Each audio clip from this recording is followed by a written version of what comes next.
Is that if you just change the names on the map, it's exactly the same as what's going on right now. It's just the countries are different. This would have been done in the 90s, I think. So it's definitely a political piece, huh? Yeah. Okay. That's cool. It's going to take me some time to digest all of that. Awesome. Yep, that's about sums it up, doesn't it?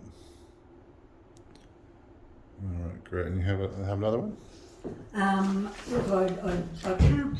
I don't know why, but since I moved house, I can't find the main chaos map. Oh, okay. That's okay. But I actually did 3.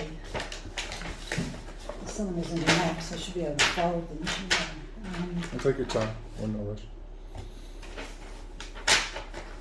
Do you want a cup of tea or coffee or anything? Look, I'm fine. You're fine, Thanks. okay, I've got sure. a bottle of water and Sure. bought some nuts at the railway station, which was a mistake because they've got chicken salt. That one's going to be not so good. This is one of the chaos maps. And I guess one of the questions you asked was about the relationship between social ecology and my art. Yeah. So these were all done as assignments for social ecology. Yeah. And there's a lot of the thinking in the chaos stuff that kind of ends up in my work in a way now.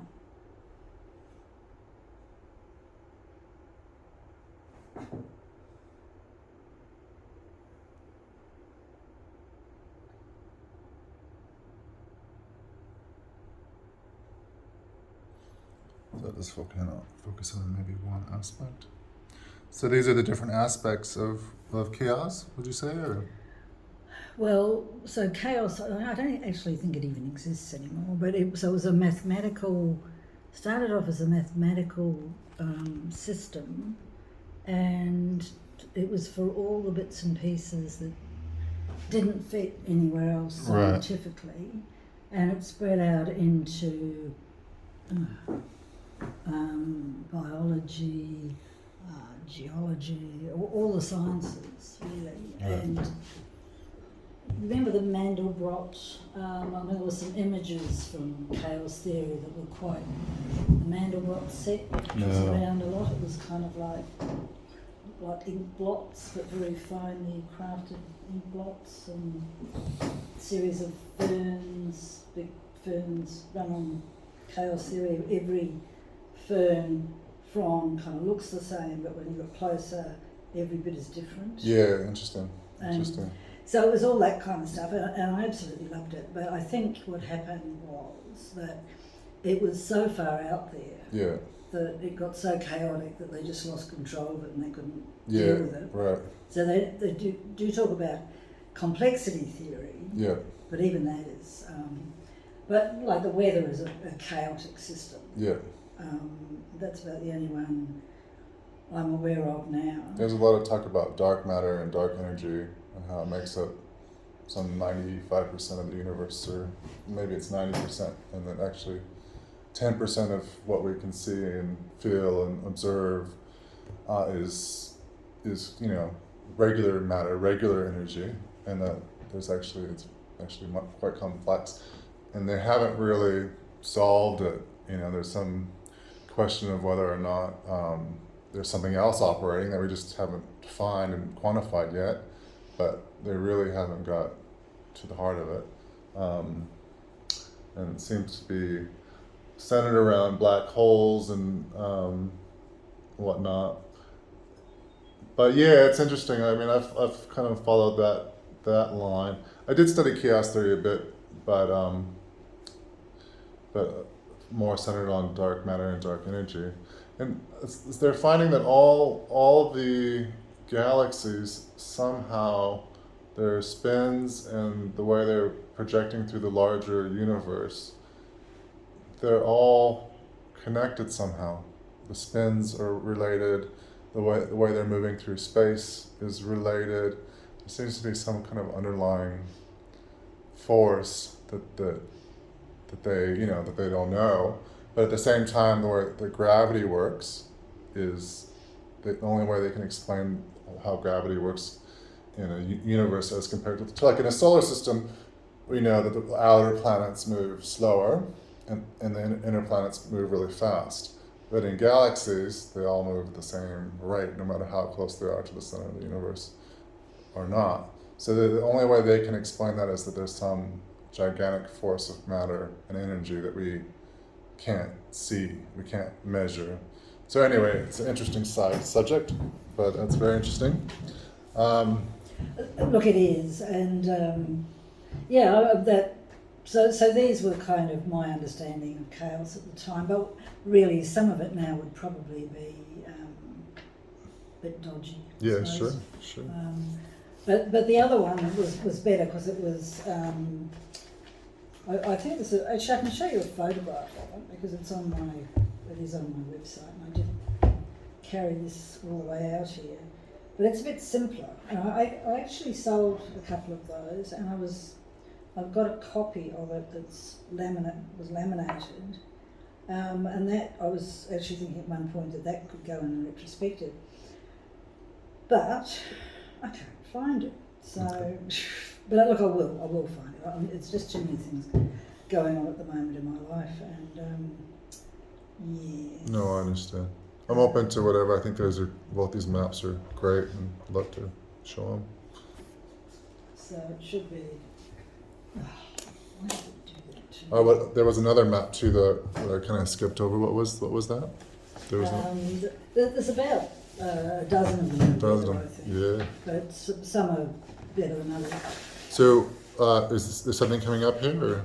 What's going on? It does this. Oh, there we Okay. go. Yeah, so that's the chaos map. So that's a bit bigger actually. It's about that big, but you can pinch it out if you know for the details.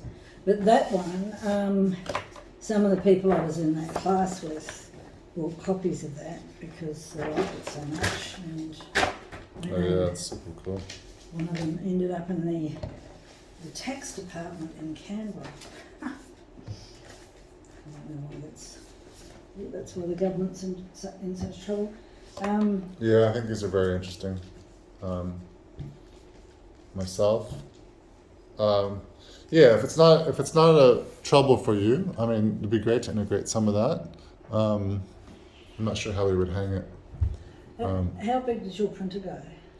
It goes A2, so These would be mine. so Is it bigger than A2? Yes, I'll show you A2. that's A2, isn't it?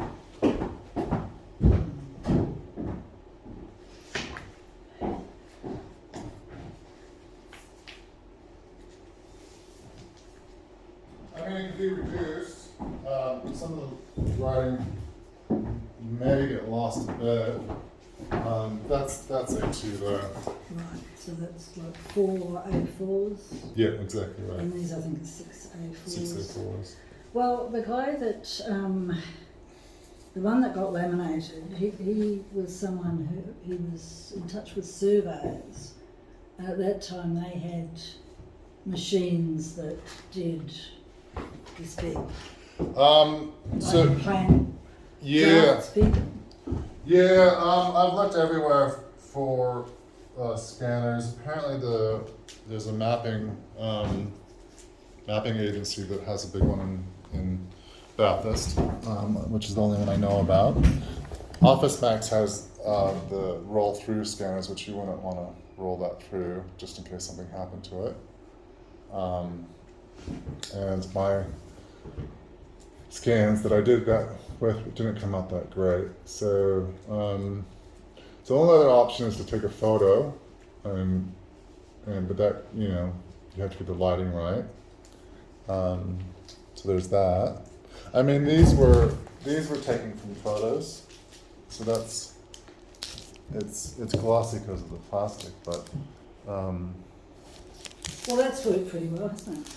yeah, like there's some, like this one you can see the faults in the picture come up a bit more, because I couldn't get a great picture on that one, for some reason.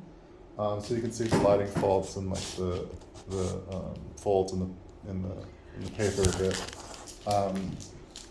But all in all, I'm quite happy with. Well, look, it kind of adds to it. I mean, that's what people like Andy Warhol did, wasn't it? They took, in fact, I used to do it at one stage, that you take a photocopy of a photocopy of a photocopy and you kind of keep going until it disintegrates and you end up with something that can be interesting. Yeah. So I don't think that matters. But look, my next door neighbour, actually, when I think about it, he does house designs, and he probably, house plans can be. So I might just ask him. Sure. Because he's just next door. And yeah, there might be something in the Blue Mountains. If you can get a scan, it's better. And with like the modern phones, the amount of information it gets from taking a picture is massive. It's just unbelievable. So once you squish all that down, it's quite good. It's just a matter of the lighting is all you really have to worry about. And but it would be good to keep the writing, because that's kind of as far as printing out bigger ones, yeah. So if they were squashed down to fit, it just might be a bit too small. Yeah, no, I understand that. I mean, you can look at these two if you want. But Sure, I'd love to. I just grabbed. These are the best of them. There's a couple of others, but really they're not good.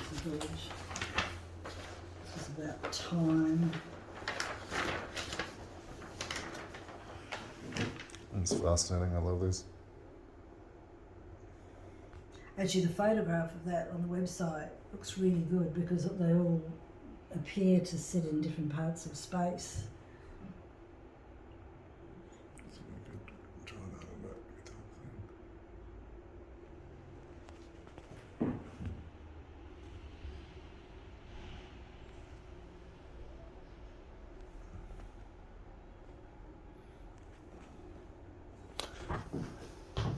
Fascinating.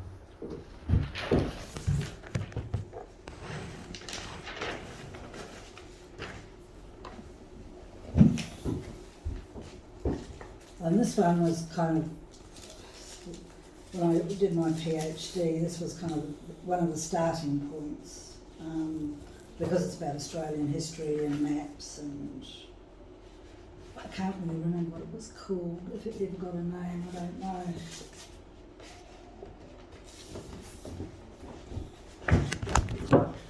It's about mapping and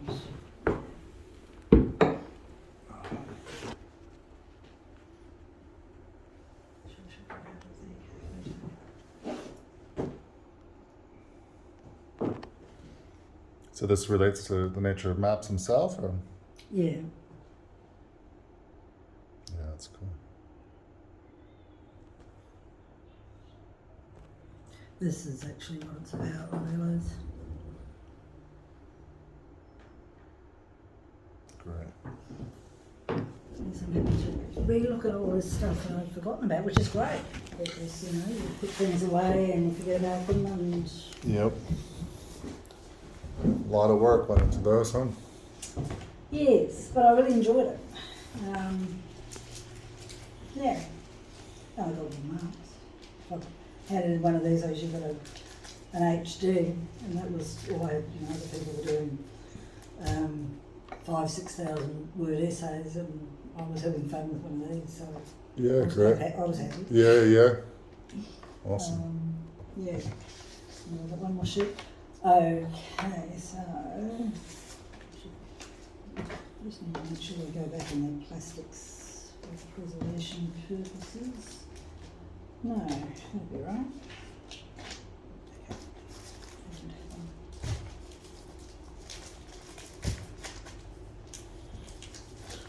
Right. So as far as the mapping goes, and your studies and thesis and everything, has that filtered into your work at all, or is it you see it as separate things? No, I didn't see it as separate. Okay. At one stage I was going to turn it into a book. I spent a year trying to do that and gave up. Yeah. It was just too hard. So it sits there, and occasionally someone's brave enough to read it, but a lot of people who do those things, it's the same story. Yeah. It doesn't. really take you in, and it never take, or very rarely does it take you where you would like to go. I mean, you know, maybe I could have got an academic job in tourism or something like that. Yeah. I wasn't really interested. Right. So, but look, it was an interesting exercise. I'm glad I did it. I'm glad I finished it. Yeah. But it was after I got that out of my life that I was able to go back into painting. And that's really when I took up oils and started to take it probably a lot more seriously. Okay, great. So let's back up. So you worked with a lot of medias. When would you say you started painting to begin with? Or doing artwork to begin with? You had a 3-year intensive program, right? Yeah. Early on. Oh, look, I was doing it all through school from very early on. Yeah. I can't remember primary school, but certainly secondary school was my main subject. Right. But I was doing a lot of pen and ink work, Right. but a lot of insects. I remember doing an alphabet of insects. Wow.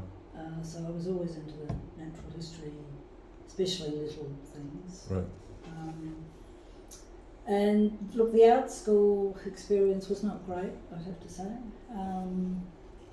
It was mid-1970s, and anyone I know that went to art school in the mid-1970s had a similar experience, that they didn't really teach you very much. Right. They were all about freedom, but not much about kind of the nuts and bolts of getting it, how you got it together. Right, right. And then I was still drawing. I was doing a lot of drawing, and putting gouache on with pen and ink work, so a lot of pen and ink and that kind of thing. Yeah. Then I got into silk painting. I did wearable art. So when we opened this craft shop, the guy that had that shop had been a tailor for 50s rock and roll stars. Oh, wow. Really. Interesting. And he had this bag of fabric from all their clothes that he'd always kept, and they were tiny pieces, and I absolutely loved them. He gave them to me, and all I could think of doing with them was making bow ties. I can't really remember how that came about, but so I started using bits of this fabric as kind of applique for these bow ties, almost as a joke. But people started buying them, and then I was selling them to David Jones. And wow. One of my customers was Kamal.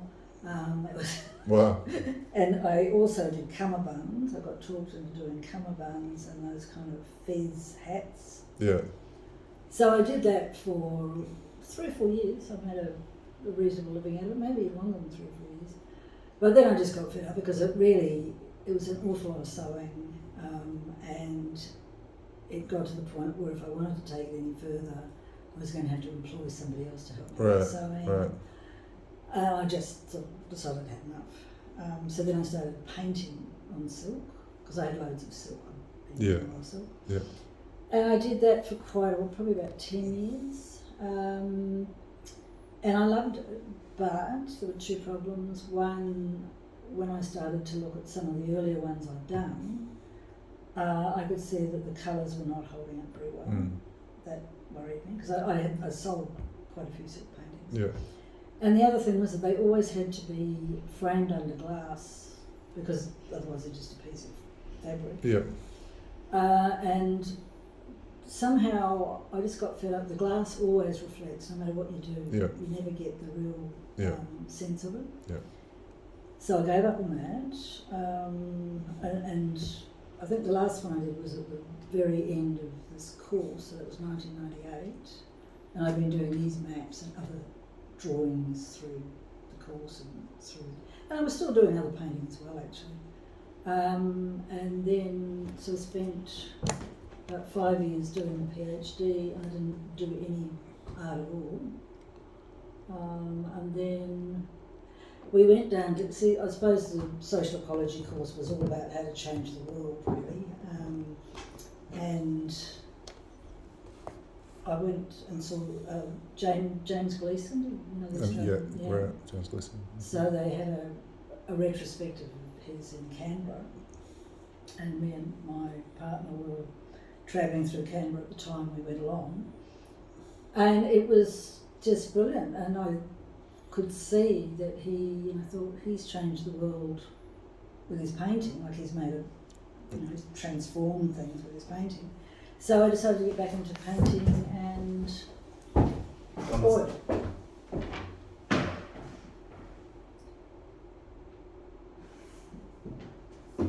So this is James Gleason. Okay, I've got a catalogue in the. You've got good books of drawings. Yes. Stainless.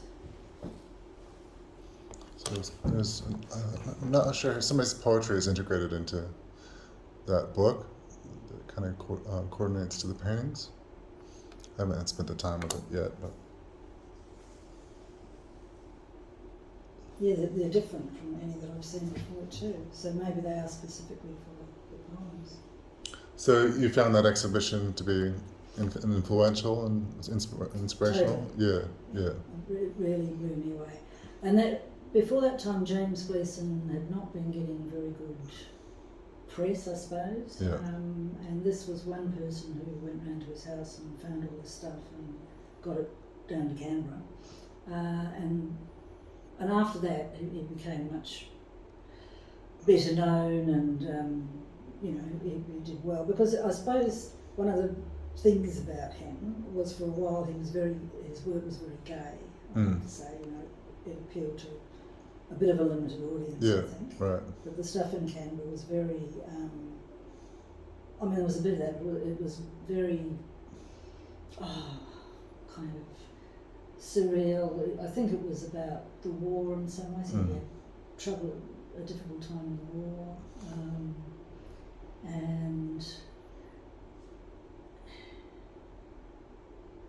there was one that looked just like George Bush, but like a completely crazy version of George Bush. I don't know what that one was about.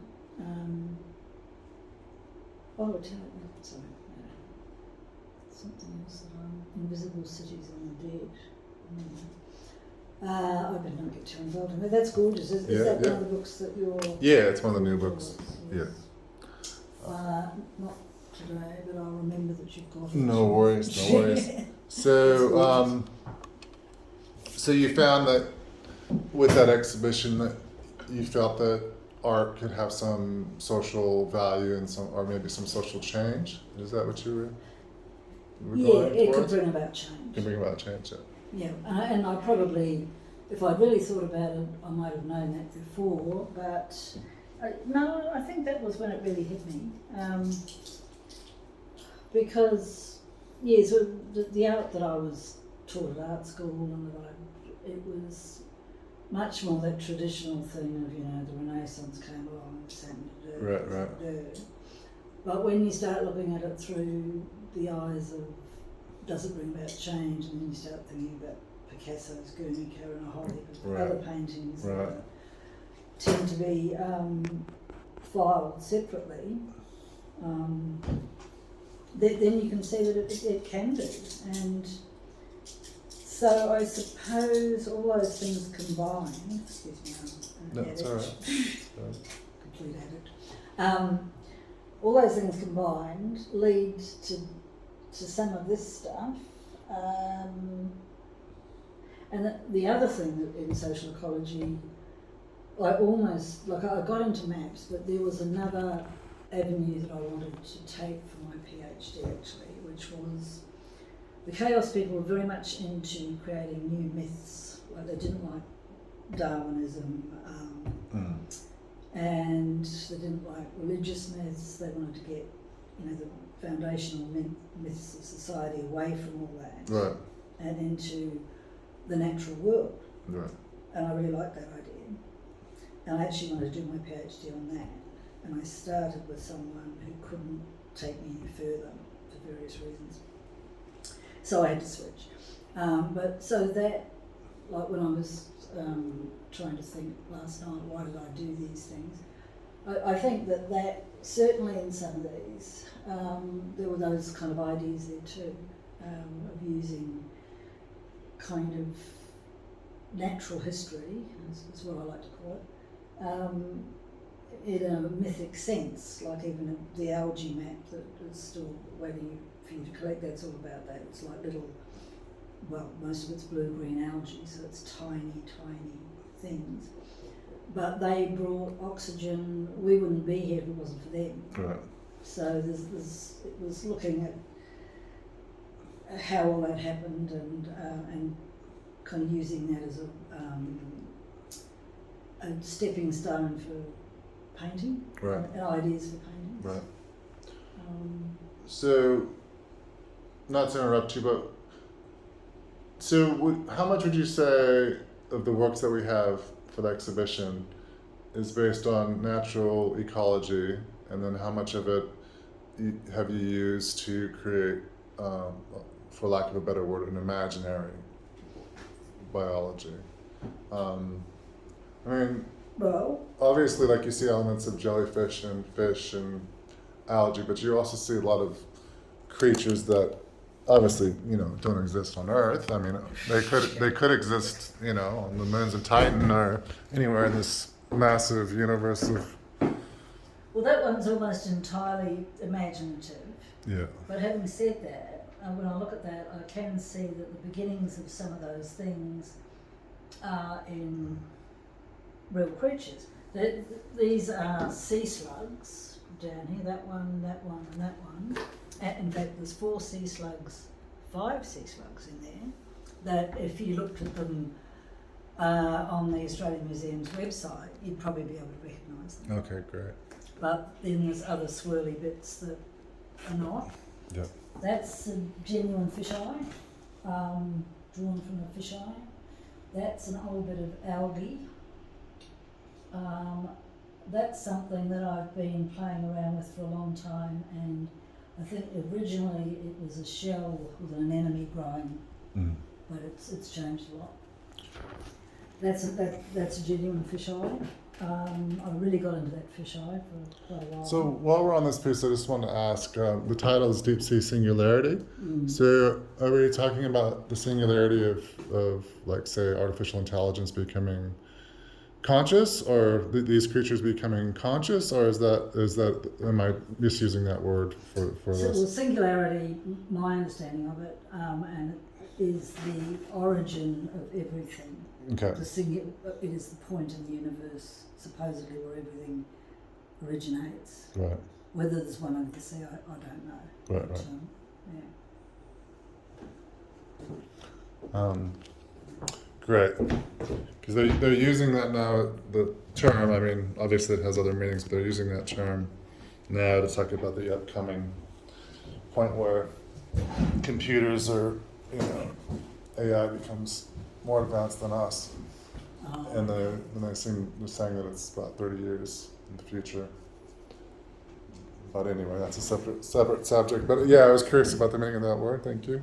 So it's probably changed its meaning. I don't know. No, I'm sure it's more of a scientific term that I'm not familiar with in those terms, but now I am. Well, but the thing is that people take words over too, don't they? Yeah, they do. And then they stretch them out and use them for something, and then that meaning gets better known Yeah, than its right. original meaning. So that painting, just to come back to it, because it is such a lovely piece, and I have it on the front of the flyer and the press release, and so this, what you're saying is this is some type of origin of life happening here, or am I going too far with that? Look, it's a long time since I did it, and to be quite truthful, what was my thinking? I mean, it's always hard to name pieces. I find that myself. You have to put a name on there for sure, and then later back you kind of regret it. But yeah, it's just a fascinating piece, and I just thought it just struck a chord with me as far as the name and the piece. Well, look, I think that is what I mean. It was 2010, so it's 11 years ago.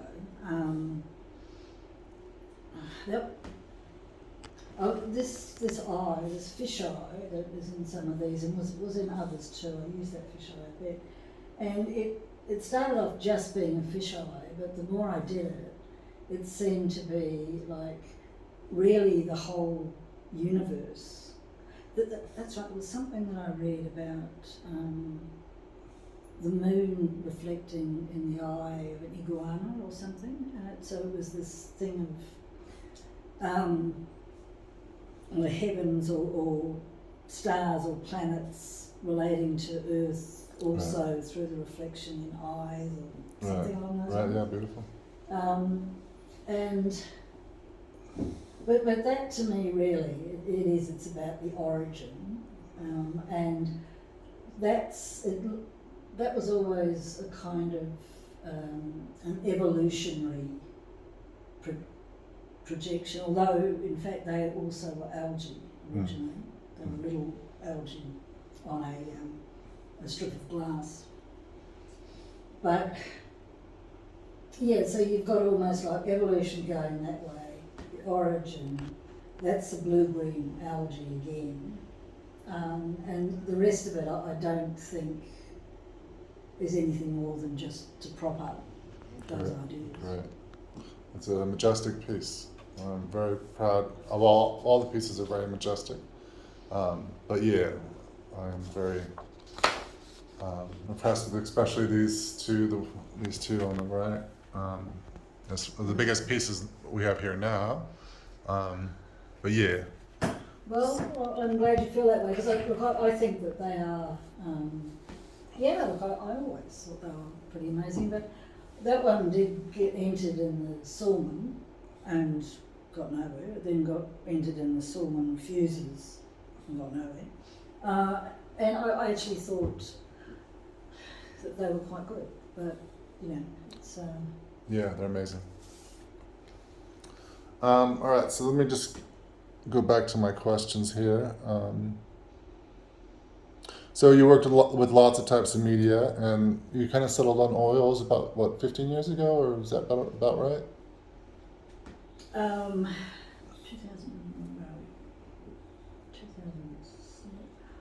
I think about 2006. Yeah, so that's 15 years ago. So I did actually, first of all, go and get, I was tossing up between oil and acrylic, and I went out and got acrylics. I spent money on acrylics, and I started using them, and I had used them at art school. I just started getting really fed up with them, and then I came across this book that was How to Make Your Own Oil Paint. A really comprehensive book, like talking about all the pigments, different properties. Got really into that book, and so I decided I would make some up, which I did, and started using them, and I just went, this is so much easier to mould, they flow.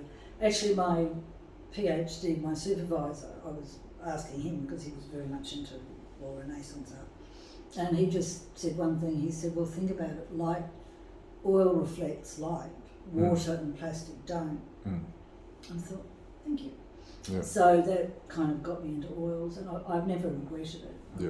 I mean, every now I've had to use acrylics recently for something, or just to do edges or something. I often use it as an undercoat, because I've got it lying around. Yeah, it dries quickly.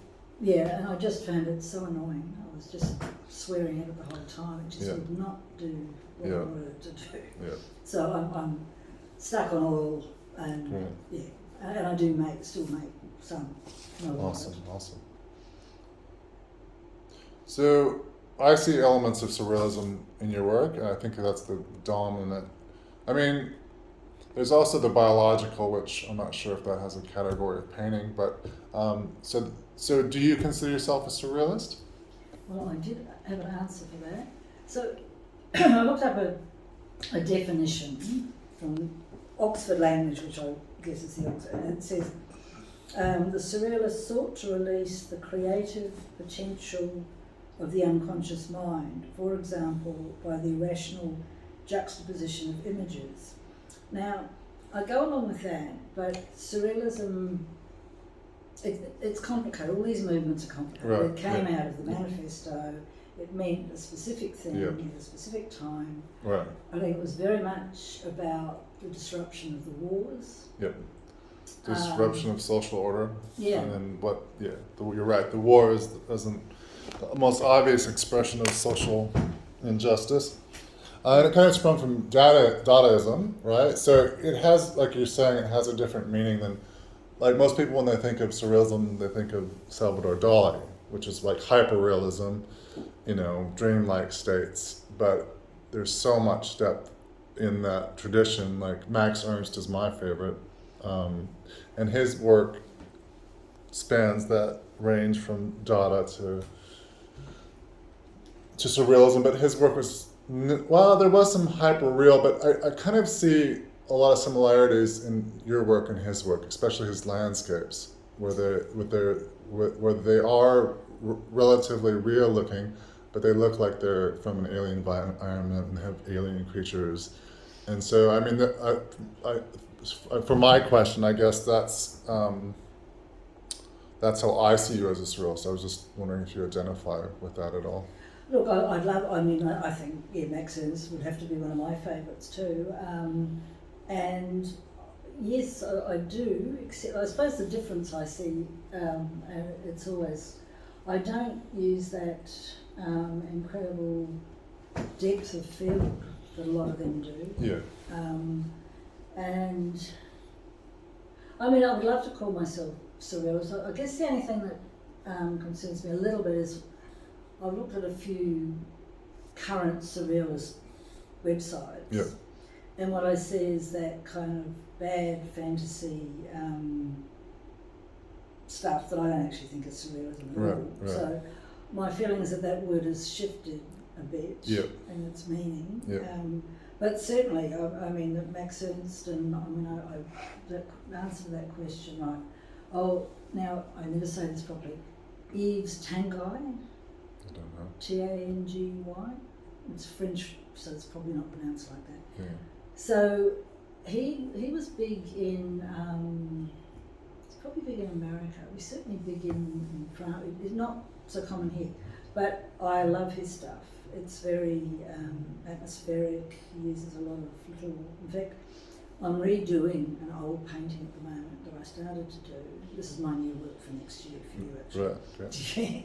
Yeah. And I've gone back to it because it was based on a little bit of something that he'd done with a few of my things. And I really think it can probably work. I know how to make it work now. I didn't know how to do that before. Now, Matter. You've got a book on Matter. Matter, yep. And I'd never heard of him, but in Portugal I saw one of his paintings. It must have been from that window to here. I mean, it's just huge. Wow. But I saw the beginning of a lot of good street artists in that. And I mean, that's got to be surrealism, Matter. Yeah, for sure. Yeah, for sure. So I was really impressed by that. And I could also see some of the stuff I do is maybe sitting along, sitting below that, but alongside. Right. Along. In that tradition, Yeah. So yes, look, I'll call myself a surrealist. And well, Dali, I do think Dali's stuff is amazing. Not all of it, but certainly some, some of his stuff. So they're all surrealists, and I can't think of any other category that I fit in anyway. Right. So because I just have to say the level of realism, even though they're not real, often they're not real creatures, or half the time they are, is quite accurate. I mean, they feel real, like even if it's not a real creature, from your painting it looks like it could be real, you know what I mean? So that's where the surrealism comes in it for me. Okay. That's good. Yeah. So, and there's a lot of focus on marine life.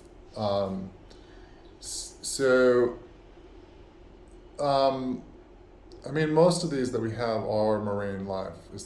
Wouldn't you say that? They're in some kind of marine environment, or? Yeah, I'm not. That's much more recent actually. that, but look, it still comes through. Look, Brian and I used to spend a lot of time down the south coast looking in rock pools, and at the same time I got this amazing book, which it was photographs. It was incredibly blown up. That's not the right word, but tiny things. But the photograph would be that big. Of all sorts of. That's where I got the fisheye from. You know, he had like half a dozen fisheyes that were that big, but they were actually that big. He'd blown them right up. Right. And that book really inspired me. And the rock pools, we found some amazing things. We've actually found little sea slugs in the rock pools, and it was just something that we started doing and really liked doing. Yeah. Going through these rock pools. So. And there's something about the sea that we don't really know very much about it. Yeah. And every now and again they come up with these incredible creatures that no one's ever seen before, and when they go a bit deeper they find these things. So I find them totally fascinating. Yeah, I'd have to agree.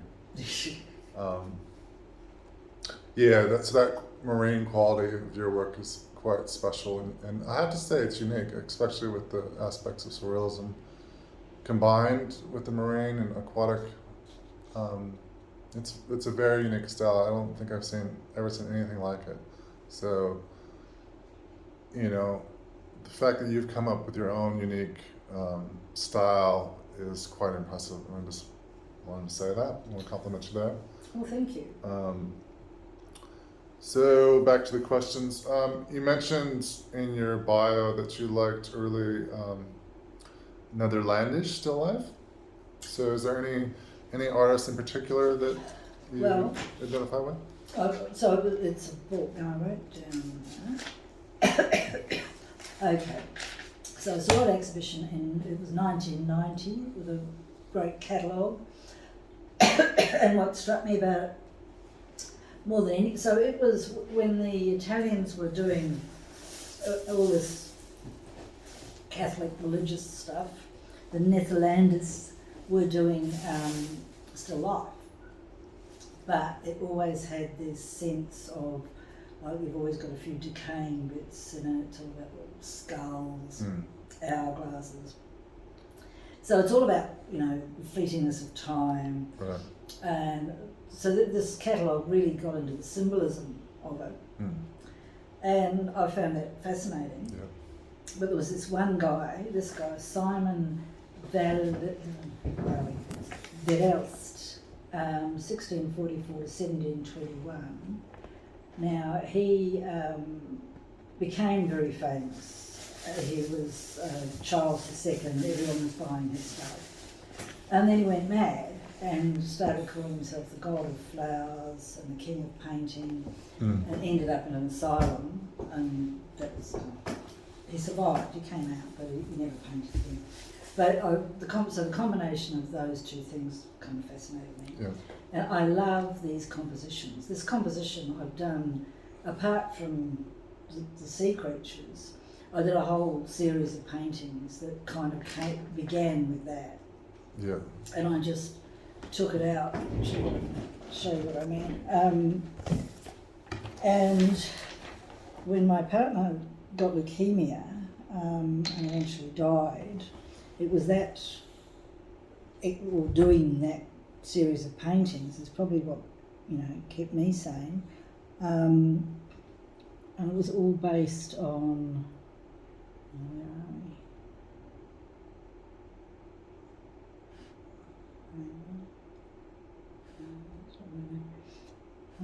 Actually, if I go to the website. So that's an interesting use of black, especially for that time period. I mean, would you agree that? Yes, and look, the composition's brilliant, and the other thing about it is that he was he used lacquers, layers of glazes and lacquers. So, and unfortunately, how can I get onto it? So they've kind of disintegrated quite a lot. So what that looks like now Right. probably isn't anything like it Right, originally looked like. But because of that, it's got this real kind of very subtle colouring and things that I really liked. So, and okay, fine, I can get on right. So, it's the first one. I thought it should be the first one. No, it's not. Sorry. Well, it is in a way. So this one, that was the final one. That one. So we're looking at the middle one here. Yeah. So that relates to the piece here, yeah. That was the starting point. Yeah, I can see that. That was like a dozen paintings down the path. Right. Um, So yeah, I can see from the ones you have on your website that they all seem to have that influence now that you show me. Yeah. But these three, and I thought they were up first, but they're not. Maybe on the paintings in all of them. See, I don't look. Oh yes, here they are. So there we go. So there's 9 of them. All right. So these are up on Sally Coppard's her personal website. Yeah, I can see that. And I think we have the middle one here, huh? Yes. It's in the office here. It's not up yet, but yeah. Yes, I think. Well, I've kept one, and most of the others have sold. Oh, no, you've got that one. I think the pinned insect. No. No. No.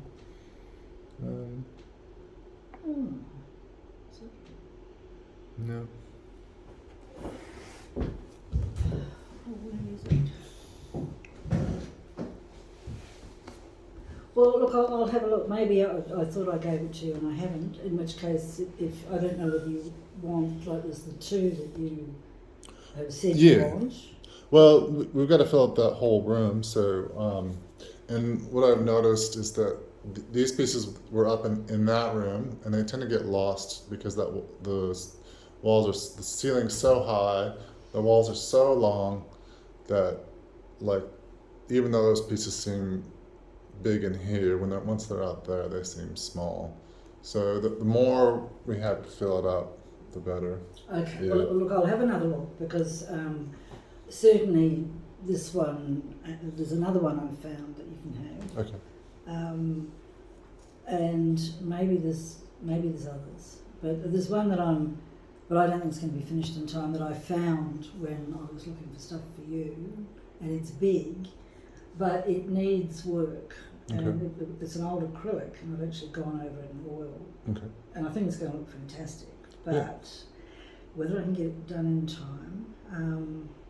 Well, that's up to you. Yeah. That gives me a bit of incentive, actually. I might have to. But yeah, so that's the story of that. And so after I finished doing those, that exhibition's 2018.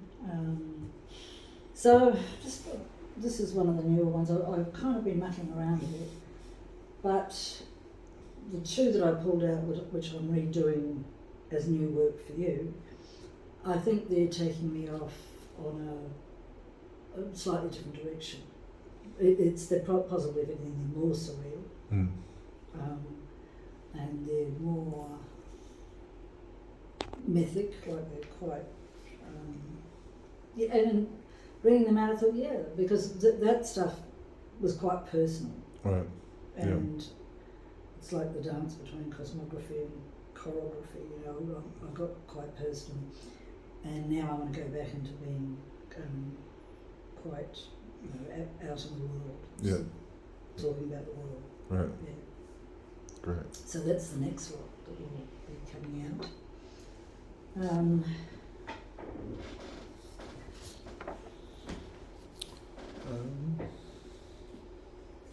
Look, I think we've pretty much covered everything. You asked a question about the Blackheath Art Society. Yeah, So- let's go over that. So you have been involved with the Blackheath for Art Society for how long? So it would have been 2014.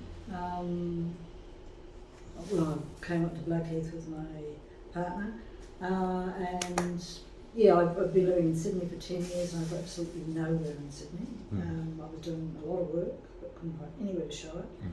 And at least the Blackheath Art Society will hang anything. Yeah. And look, it's a funny kind of, they're quite conservative. Yeah. No, that's all right. You're being recorded. Right. We can always cut it out. Yeah. But, It's all right. Yeah. I say this at meetings too. They're quite conservative. And I have had various people say, or be quite, like, oh, what's that? But it was really interesting that when I told one person, of course, that I was having work in this gallery, Yeah. And of course everyone within a couple of days, everyone knows. And the number of people that came up to me in the street and around it, because everyone's all local, and said, oh, I always liked your work. And I thought, oh, really? Okay. Yeah. So that's interesting to me, and it has meant that 3 times a year I get a painting together and I put it in there. Yeah.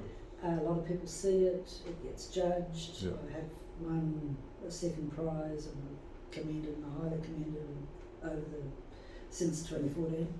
And I'm back on the committee now because it is a really good local resource. And at the end of last year, they'd had such a horrible year that they were actually thinking of handing the whole thing back to the council. Yeah, I got that email, and I wasn't actually quite aware that it was still going in the same way, because I thought that they had to leave the premises from that email. But anyway, so your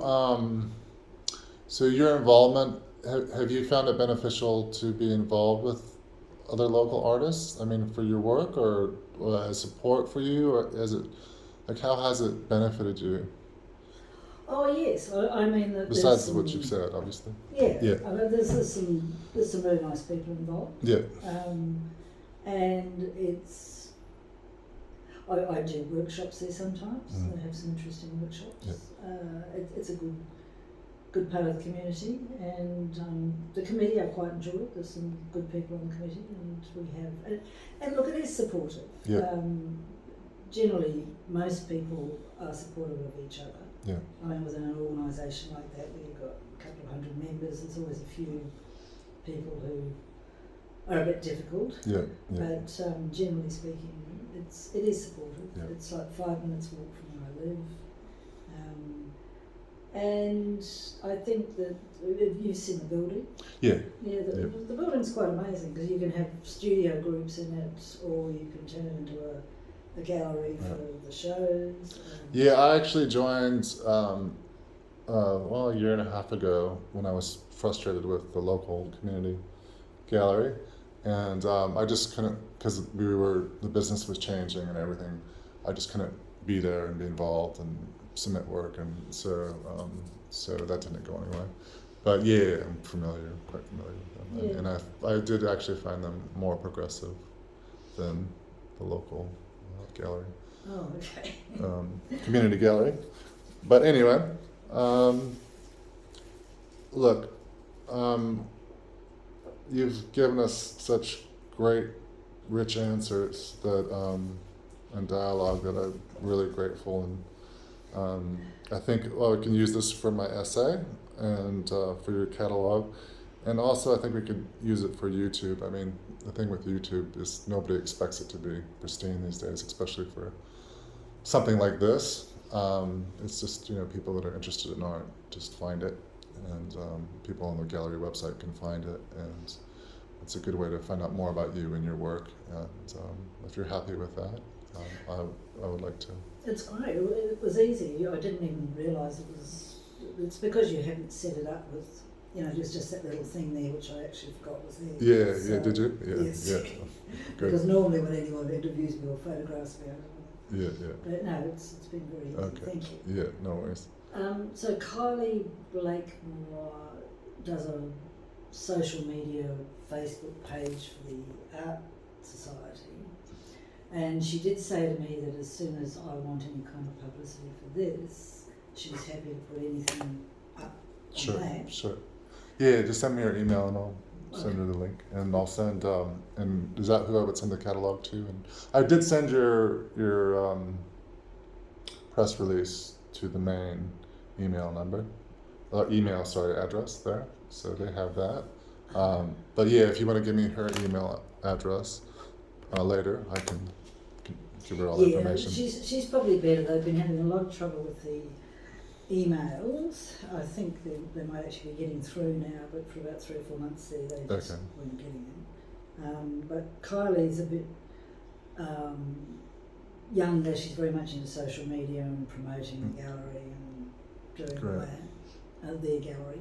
And she's also very much into cross-pollination, so she would put details about your gallery up on the Facebook page and encourage people to come and walk. Great. So it could be helpful. Look, it's the best way to do it is for me to actually, I'll make sure I've got it right.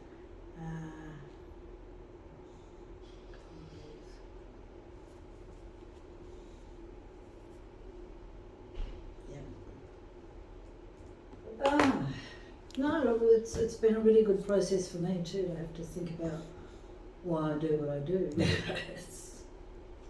Well, your answers definitely did not disappoint, so I'm gonna just shut it down, and thanks again for coming down.